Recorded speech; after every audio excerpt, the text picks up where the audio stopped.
All right, Dennis, what's the question? We need to move quickly. So if you have questions, please just go straight to the point so that we can Okay, move quick. it's just a quick one. It's just a quick one. My Kali Linux is actually loaded on the Oracle Visual Bus, while the other Windows are on VMware. Can I work with it too? Yeah, you can work with the two at the same time. So it's either one. So I prefer you work with the VirtualBox. I have both installed also, but I'm using the VMware. And the reason is because of not because we cannot use the two, but if I had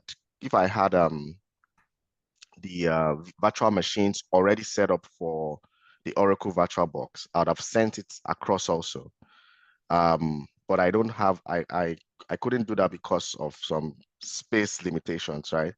That's why I only sent two of those operating systems. One is an ISO file, which means you can create your virtual machine even if you are using a VMware or if you are using Oracle VirtualBox.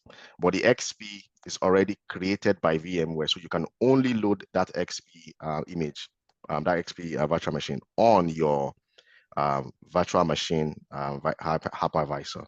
So my advice for you is this: if you have both installed, shut down the Oracle VirtualBox. Just shut it down. Okay. Open up your VMware and load those two files. For the ISO file, if you haven't loaded it yet, load it by clicking on create a new virtual machine. It will show you a page that I think I showed. I don't know if you're I've done that already. I've done that great already. I just need to load the Kali Linux on the VMware right now because I have that one on Oracle on Visual. your. Oh yeah. So you can go ahead and do that too. So that's fine.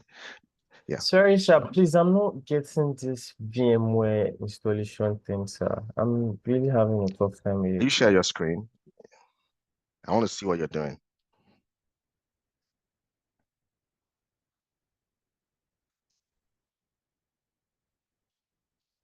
Let me stop sharing.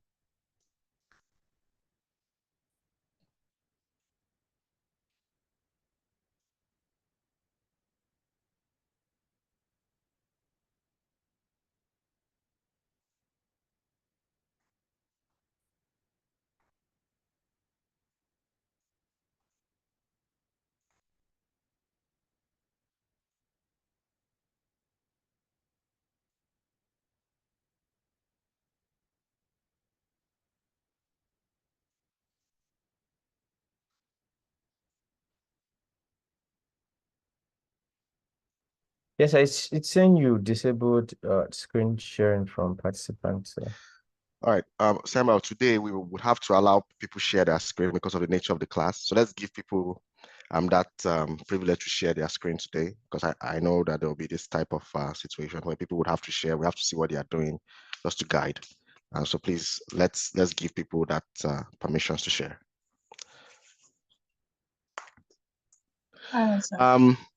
Or you know what? Let's hold off for that for now, right?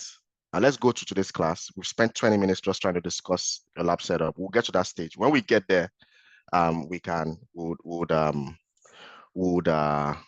start solving all those problems. Because even if the class stops at a particular time, you have the privilege to stay on your own, right? And continue working. I'm now on the Telegram group, so you can we can continue to converse on that.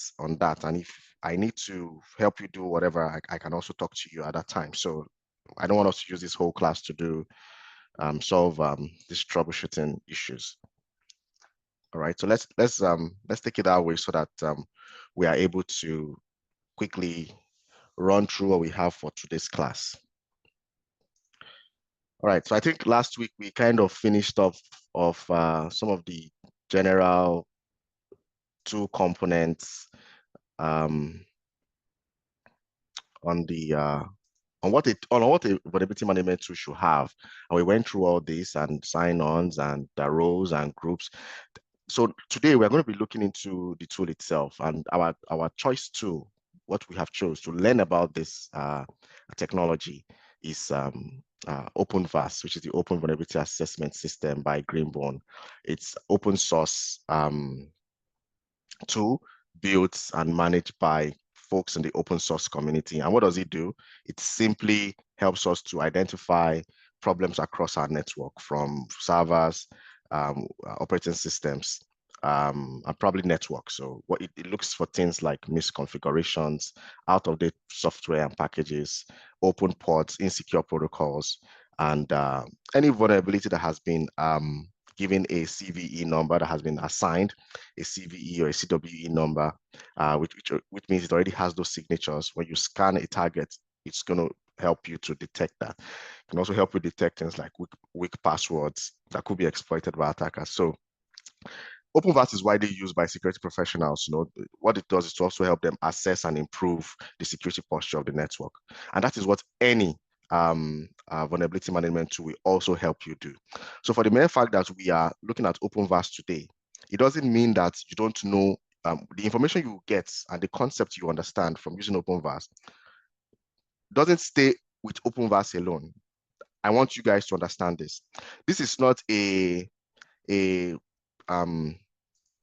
function of what this tool is doing is not limited to OpenVAS alone.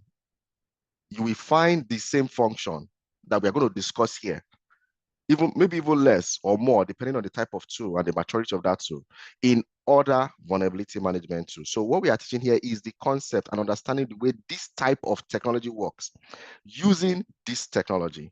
I hope we are getting that. So don't go out there and say, oh, somebody, maybe you meet someone and they say, oh, we use Nessus, and you say, oh, I don't know how to use Nessus. No, you can do what you call skill transfer. You can transfer the knowledge of using this device, of using this technology to your